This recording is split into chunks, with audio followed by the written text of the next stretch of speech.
Lewis and I spent a lot of time playing games together, but he was surprisingly bad at them. He died a lot.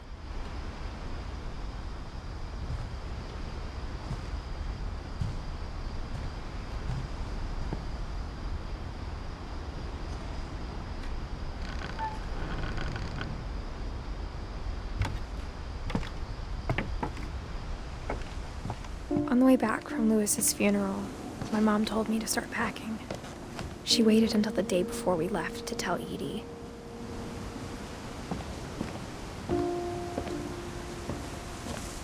I'm not sure if she wanted to make it easier or harder. I wish we'd stayed. But I understand why we left.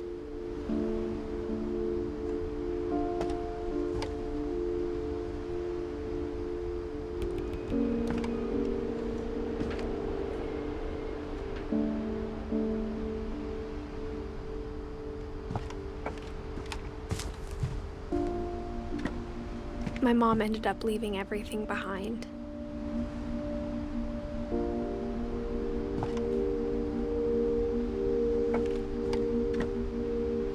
What happened that night had been coming for a long time. Maybe it should have come sooner.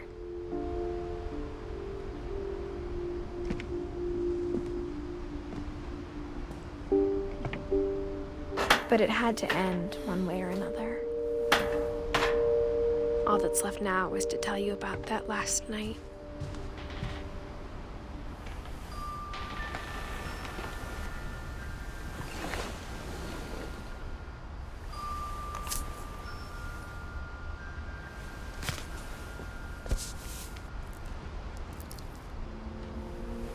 That whole last day, Edie just watched us pack and didn't say a word.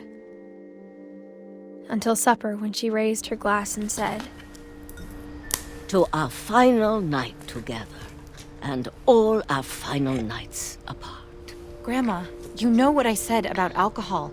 Some of your medications are very Edith, specific. I left a present for you in the hallway.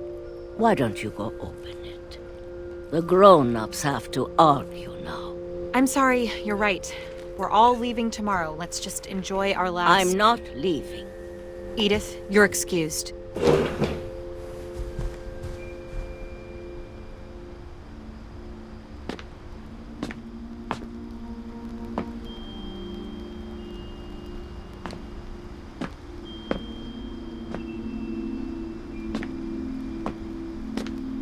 the power had been shut off that morning, but Edie always had plenty of candles.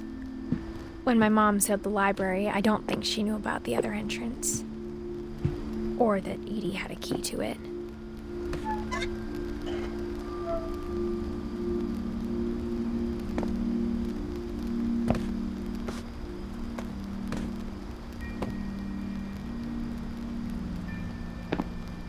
That thing you're afraid of isn't going to end when you leave the house.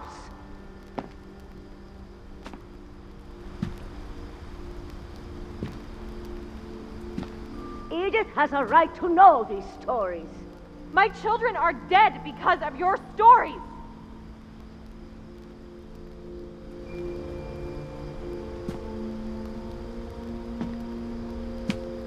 I think it's best if Edith and I leave tonight.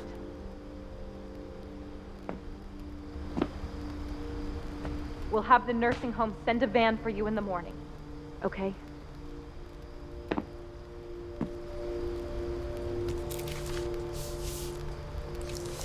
Dear Edith, there's so many stories I wish I could tell you, but there's only time for one. This is about what happened on the night you were born. That night, the tide went way, way out.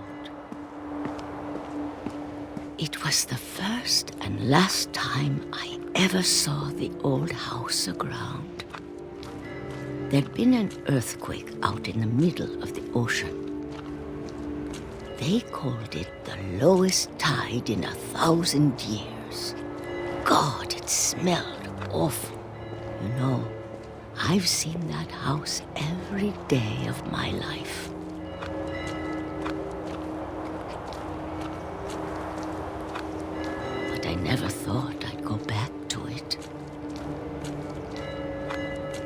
when the fog rolled in, I lost my way.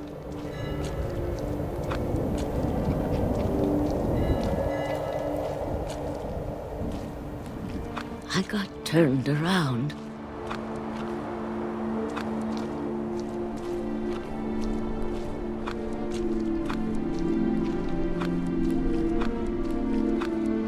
I started seeing things.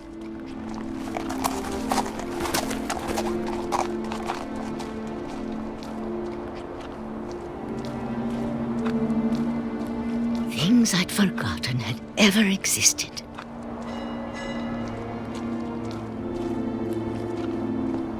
But when I saw them, they felt like old friends. That night, a lot of things came back to me. Or maybe I came back to them.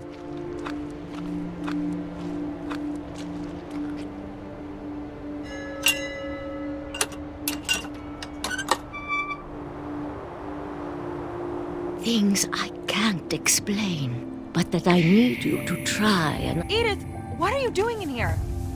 It's mine. Edith! Mom, you're gonna rip it! Let go! I kicked and screamed, but Mom dragged me to the car.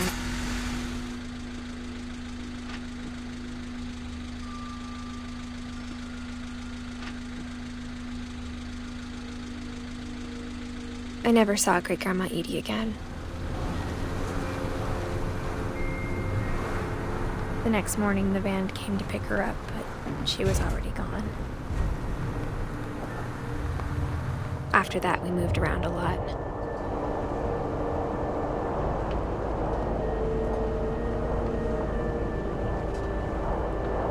We both tried to make the best of it.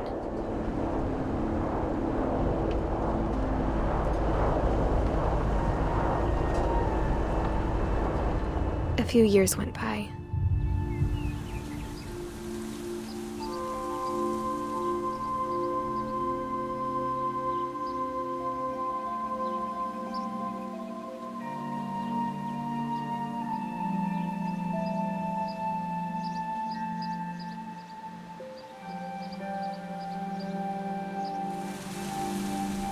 My mom didn't like to talk about it, but she started getting sick a lot.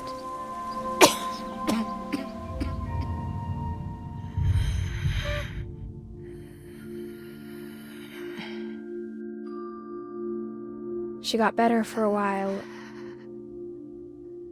and then she didn't. And then I was alone.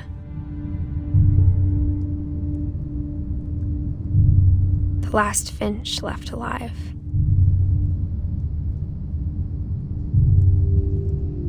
Until I found out about you. I'm still not sure what to tell you about all this. If we lived forever, maybe we'd have time to understand things.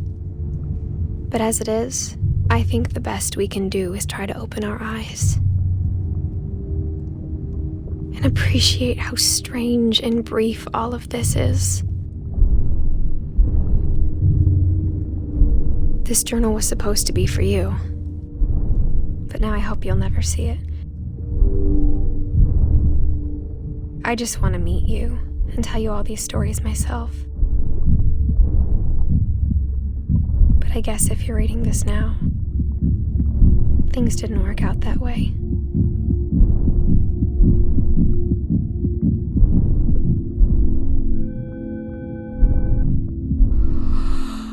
This is where your story begins. I'm sorry I won't be there to see it. It's a lot to ask, but I don't want you to be sad that I'm gone. I want you to be amazed that any of us ever had a chance to be here at all. Good luck.